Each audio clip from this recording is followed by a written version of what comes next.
September 23, 2023, nag-ingay ang boxing community dito sa Pinas dahil lumitaw na nga ang tinuturing na isa pang anak ng ating pambansang kamao Manny Pacquiao, ang 19 anyos at may height na 5'10" na si Iman Bacusa. Pumasok na sa professional boxing, lumalaban sa super lightweight division at unang lumaban noong Sabado lang kontra Jumel Kudyamat under ng blow by blow, isang boxing event na hinahawakan din ni Manny Pacquiao. Sa mismong laban na ginanap sa Mandaluyong City ay nag-ingay nga itong si Iman Bacusa. Talagang sinabayan ang kalaban sa suntukan. Pinakita ang tapang at tibay. Sobrang dikit ng naging bakbakan kaya nauwi sa tabla ang resulta. Pero hati ang naging opinion sa naging hatol ng mga hurado. Sinasabi ng iba na panalo daw dapat si Iman Bacusa dahil may pagkadumi daw maglaro itong kalaban, gumagamit ng ulo at sumusuntok sa ibaba ng belt line. Pero ang iba naman ay nagsasabing talo daw dapat si Iman Bacusa dahil nabugbog daw talaga ito sa laban. Kaya naman, sabay nating panoorin ang highlights ng laban ng sinasabing ibang anak ni Manny Pacquiao na si Iman Bacusa kontra Jumel Kudyamat at comment your opinion kung ano sa tingin ninyo ang dapat na hatol ng mga hurado.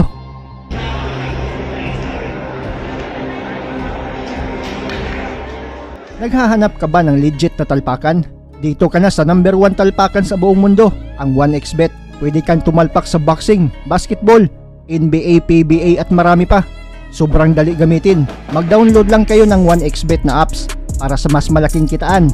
Mag-register at gamitin ang promo code natin na CNM para makakuha kayo ng instant bonus up to 6,000 pesos.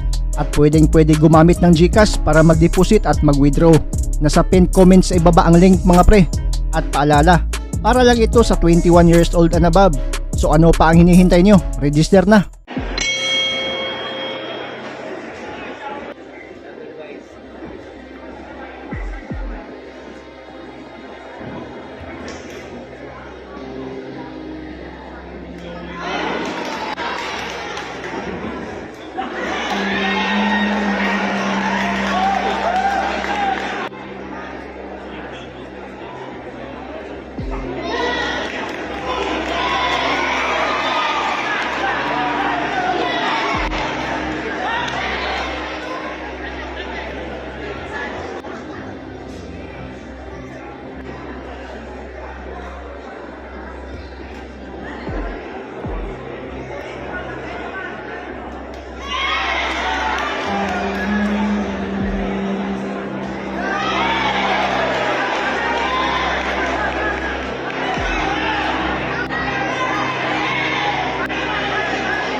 Para sa akin mga pre, malaki ang potensyal ni Iman Bakusa dahil matangkad ito, pero kailangan pa talaga ng matinding ensayo, stamina at lalo na ang depensa.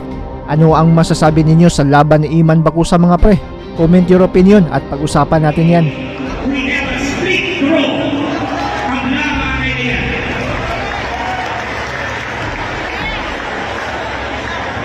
Ako nga pala si Kenneth Sober, Philippine Youth Champion sa lumalaban sa Bantamweight Division. Shoutout nga pala sa channel ni Manoy 0.2. Like and share, subscribe.